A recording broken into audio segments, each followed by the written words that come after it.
show you another completed pallet rack installation. This building was laid out with this rack in a completely different configuration, and it would not work for the new tenant. So we took down the entire rack system and installed it, did a layout for the customer that would work for them, and reinstalled. Of course, we've got our rack end protection kits, 12-foot aisles. These are 26-foot uprights by 42-inch deep with 12-inch row spacers. And we have wire decking on every level. The customer has really tall product to go underneath on the first level and lighter product to go up above. This was over 1,900 beams and about 400 uprights.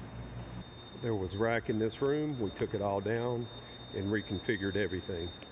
There was also a rack standing in this room that we took down, reconfigured. All of the remaining uprights are left back in the back, and we installed this section for them as well. You can see that we leave the job site nice and clean and ready for the customer to take advantage.